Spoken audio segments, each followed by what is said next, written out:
nga mga chong, marami tayong PBA updates. Christian Stan Hardinger may problema sa Barangay Ginebra. Gilas Pilipinas, good news! Opisyal nang nagsimula ang paghahanda. Ngayong araw nga mga chong, February 15, ay opisyal nang magsisimula yung preparation ng ating national team para sa paparating na FIBA Asia Qualifiers. Kasalukuyan niyang nasa Calamba Inspire Sports Academy ang Gilas Pilipinas at kumpleto na nga yung mga players from Japan B-League, PBA at yung kakagaling lang sa PBA Finals. Kumpleto nga yung mga players at kitang-kita nga sa mga yan na gustong-gusto nila na si Coach Tim Cone, ang head coach ng ating national team. Lahat present, walang absent.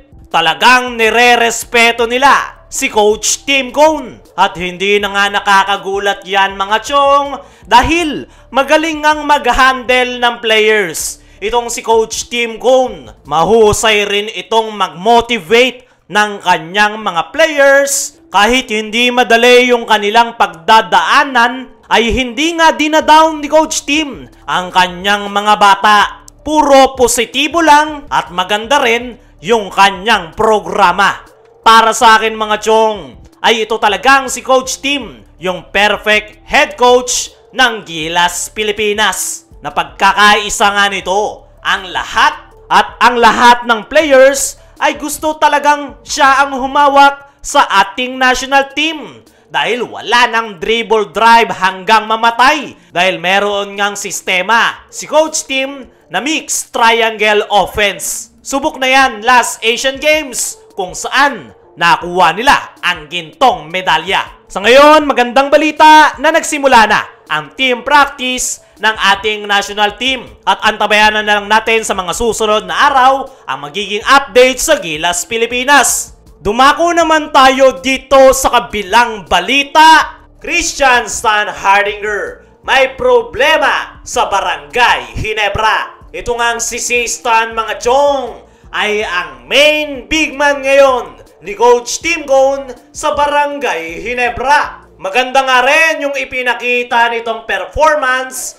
buong Commissioner's Cup at muntik-muntikan pa nga niyang makuha ang Best Player of the Conference Award. At kung hindi nga lang nalaglag yung Ginebra sa semifinals, ay panigurado na si Stan ang mag-uuwi niyan.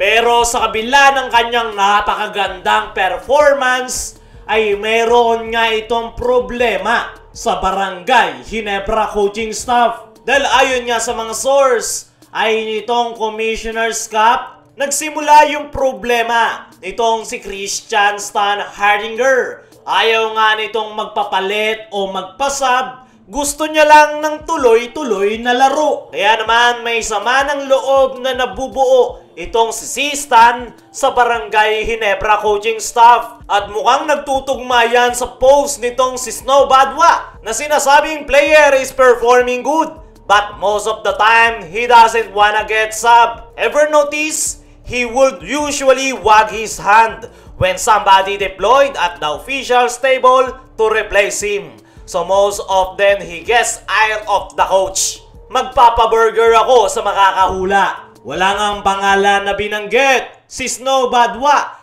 Pero ayon sa kanyang clue na burger, ay malamang sa malamang si Christian Stan Hardinger ang kanyang pinapatungkulan dyan. Nagtutugma nga yung post na yan ni Snow Badwa sa nabanggit ng ating mga source na merong hindi pagkakaunawaan si Christian Stan Hardinger at si Coach Tim Cone patungkol sa kanyang playing time. Kung matatandaan nyo mga chong, ay hindi yan ang kauna-unahang pagkakataon na nakukulangan sa playing time o ayaw magpasab nitong si Christian Stan Hardinger.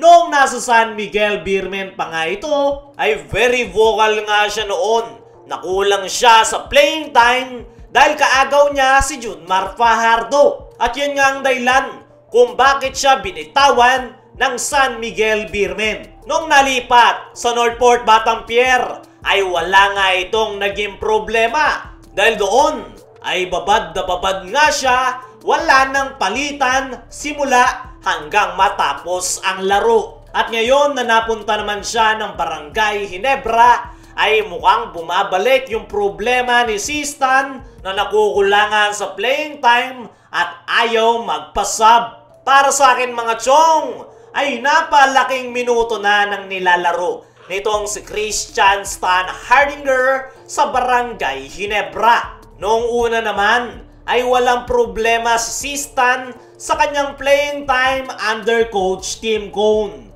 Lumabas nga lang yan noong semifinals. Para sa akin mga chong, ay nang dahil sa mga crucial turnover ni Sistan noong semifinals kontra San Miguel Beermen ang dahilan kung bakit gigil na gigil itong Sistan na makabawi. At yan nga yung nakikita nating dahilan kung bakit ayaw niyang magpasab. Pero naniniwala ko mga chong na magagawa niya ng paraan ni Coach Tim Cone.